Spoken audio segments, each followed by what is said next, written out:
I'll be back tomorrow. Get the hot water ready in the bath.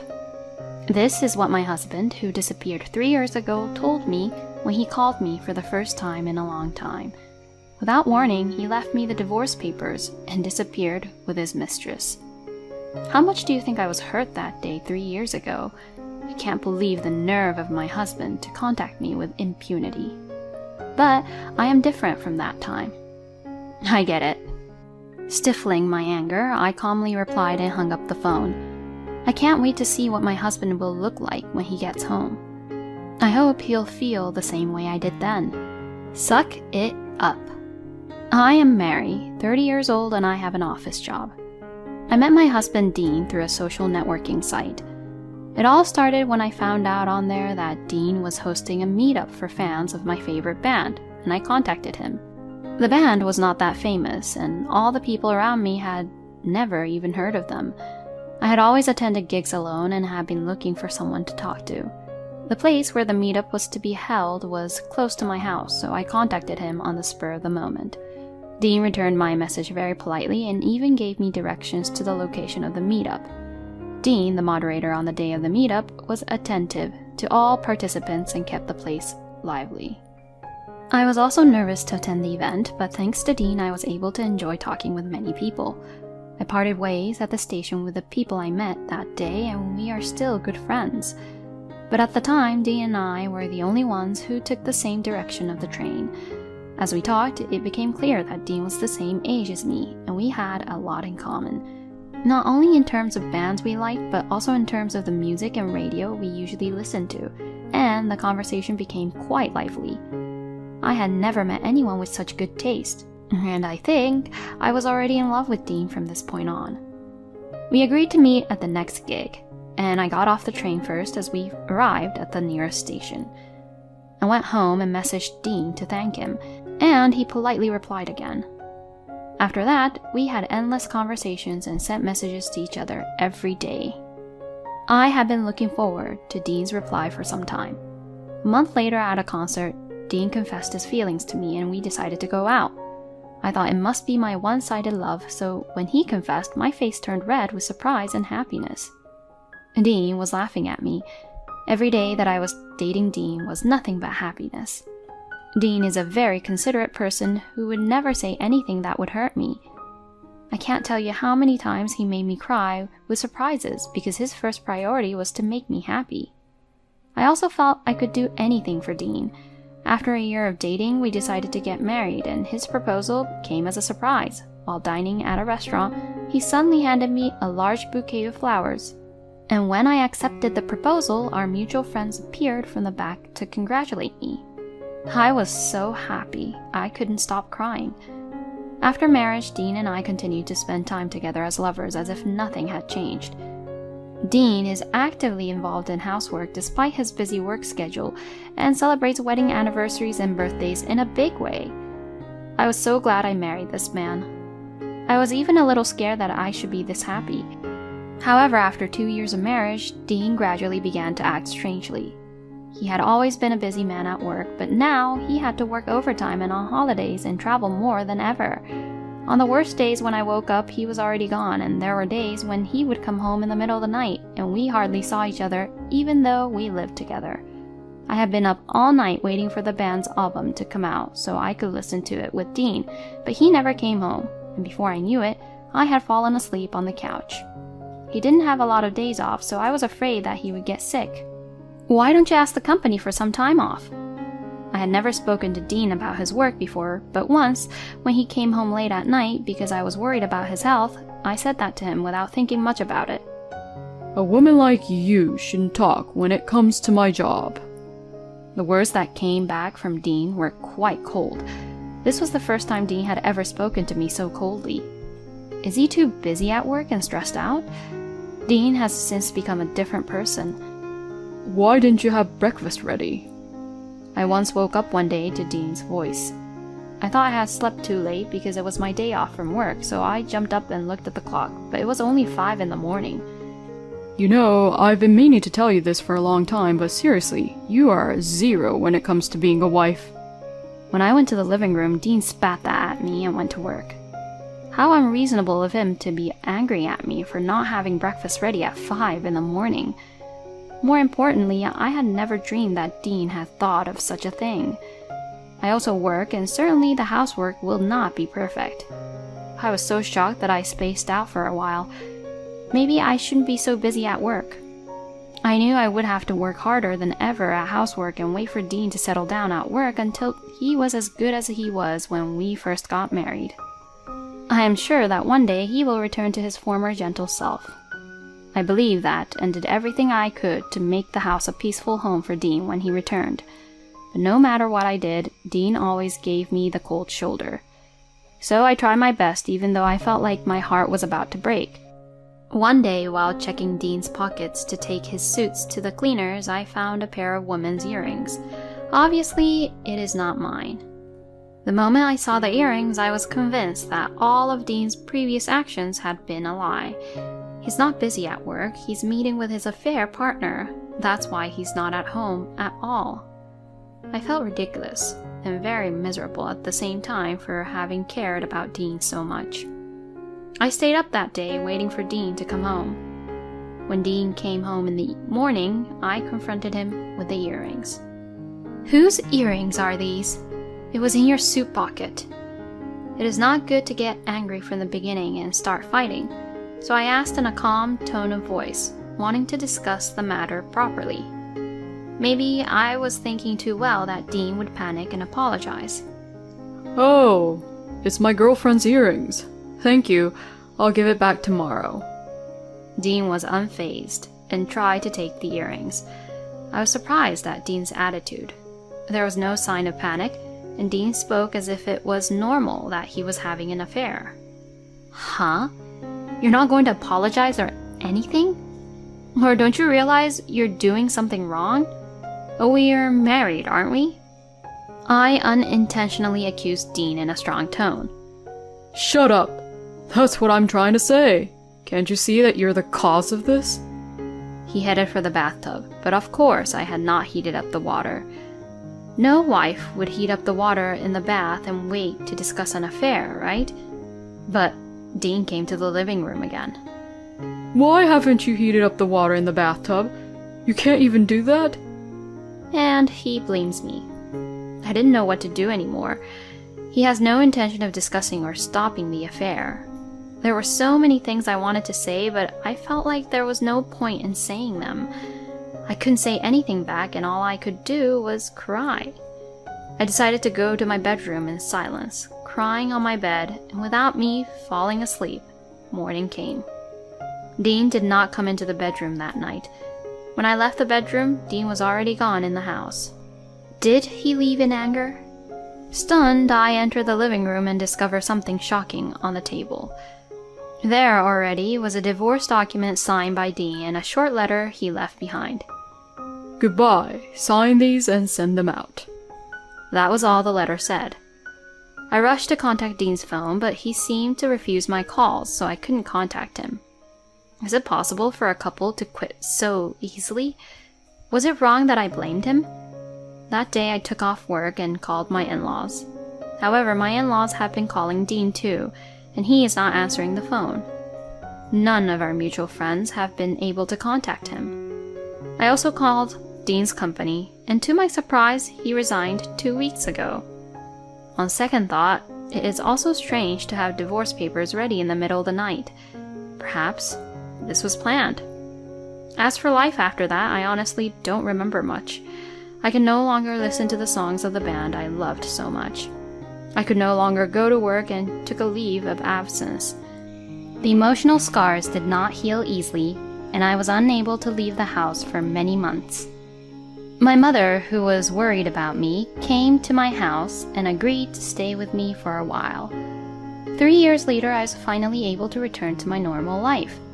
Maybe I can start moving forward again. One day, as I was beginning to feel this way, the phone rang as I was cooking dinner at home. It's a call from an unknown number. Fearfully, I answered the phone and heard Dean's voice, a voice I thought I would never hear again. I was so surprised that I thought my heart would stop. Dean, on the other end of the phone, is now saying these words. I'll be back tomorrow. Get the hot water ready in the bath. He said. I couldn't believe it. Has he forgotten about what happened 3 years ago? How the heck is he going to come back and face me? I don't understand. I had a lot to say, but I said, I get it, and hung up the phone. Then the next day, I received another call from Dean. Hey, what happened to our house? It's our house, right? Explain to me what this is all about. Dean ranted furiously. Yes, the place where the house we lived used to be is now a construction site. Our house? What are you talking about? That's my house. Oh, I forgot to boil the water in the bath. When I say this, Dean takes his anger out on me even more. Your husband came home, but what's with that attitude? Where the hell are you? I'm right behind you. Also, you're not my husband, you're my ex-husband. Dean turned around and there stood me, my in-laws, and my lawyer. Dean panics as he sees us and loses his grip on the phone. Why the hell are Mom and Dad here? As Dean tried to run away while saying this, my in-laws and lawyer surrounded Dean. Mr. Anders, we need to talk to you, so let's have this discussion at the office. The lawyer said. My in-laws gripped Dean's arm gingerly and started walking. Dean was flailing around, resisting the whole time. Hey, Mary, what does this mean?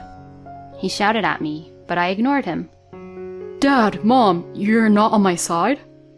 But my in-laws only looked at Dean with cold eyes. I am sure they have a lot to say, but they must be holding back until they get to the office. We walked about 5 minutes to the lawyer's office and sat Dean down. Here are the documents regarding alimony. The lawyer spoke matter-of-factly about the fees. I ain't got the money to pay for this crap. Dean quickly tore up the papers, but soon the lawyer brought out some extra copies on his desk. I guess he had prepared several copies in anticipation of this happening. You should pay alimony to Mary for cheating on her and causing her emotional distress. Mary's heartbreak cannot be mended with money, but it's the least you can do, the lawyer said, glaring at Dean. Don't be silly. We'll just go back to our lives again. What happened to the house in the first place? Dean ignores the lawyer's words and turns to me and my in-laws to ask. The house is mine. Did you forget all that after 3 years? I don't want the house I spent time in with you anymore, so I've decided to tear it down and turn it into a parking lot. The house where I spent time with Dean originally belonged to my parents, who had acquired the entire lot. My parents gave it to my husband and I, but it was in my name. Dean was kind to me at that time. You got it from your parents, so it should be in your name. But I guess he doesn't remember that anymore. I don't remember that. If you're going to turn it into a parking lot, you're going to split some of that revenue with me, right? Dean makes demands that make no sense. Hey, Dean, how long are you going to be so boring? What you did is unforgivable. You're 30 years old, and you aren't even aware of that. You're really a good-for-nothing kind of guy. You don't consider me your son anymore? All you can do is pay the alimony, right? Get on with it and sign the papers. We're cutting you off from us, as of today. My father-in-law passed down judgment on Dean. Next to me, my mother-in-law is sobbing, heavily. Your father is right. The only way left for you is to pay your alimony and be gone from our sight. As I said that, he replied, I'm sure you were a little glad for me to be back, even though you were lonely and alone. Mary, you don't have to be so tough. Dean said with sarcasm, but I laughed. Huh? No one here is lonely or happy at all. I never wanted to see your face again for the rest of my life. I'd be glad if I could get you to pay me alimony, though, I said, and now Dean was crying. Don't say that. Mary, I'm sorry. Let's start over again, he said. I was dismayed to see Dean. Don't be silly. There's no way I'm going to start over. Back then, you served me those divorce papers right then and there, and besides, I'm already remarried. As I say that, I'm her husband, Jude. My lawyer introduced himself. When Dean disappeared, I was too depressed to do anything. It was the friends I met at the meetup where I met Dean who helped me at that time. They came to my house every day and listened to me. One of them introduced me to Jude, my lawyer, and now husband. With Jude, we discussed with our friends whether we should try to locate Dean. Jude advised me that if I wanted a divorce or wanted to file for alimony, then we should look for Dean. I didn't want to start over again, and I didn't want to see his face. We agreed that if he showed up someday, we would charge him a huge fee.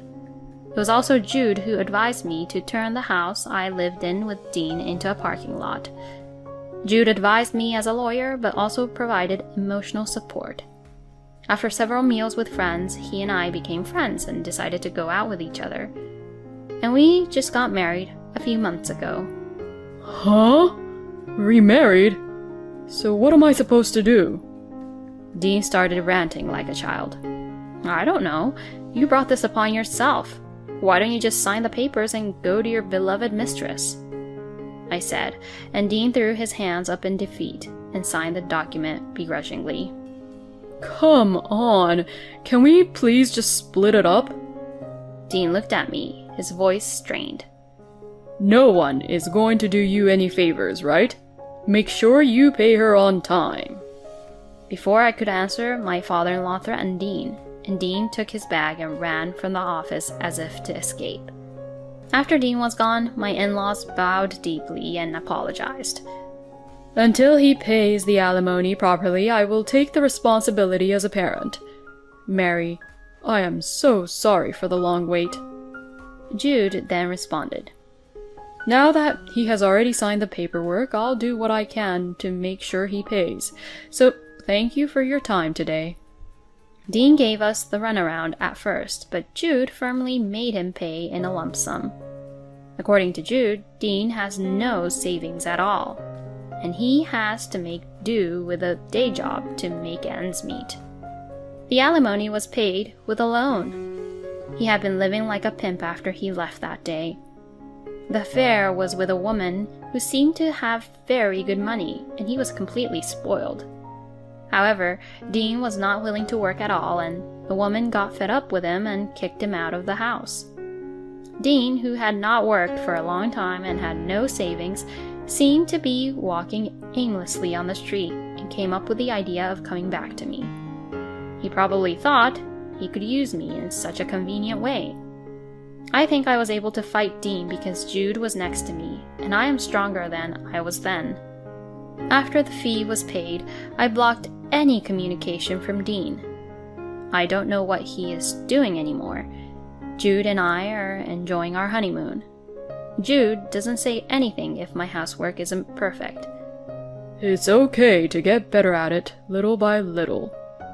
I'm not very good at housework either, so if anything, you've been doing all the work for me, and I have no excuse, he'd say. Sometimes we have small fights, but he never raises his voice and listens to me sincerely. Since marrying Jude, I can finally listen to my favorite band again. It seems that Jude had never heard of it, but when he heard the song, he liked it. I will be going to a concert next month with my friends and Jude. I am now spending my days looking forward to that day.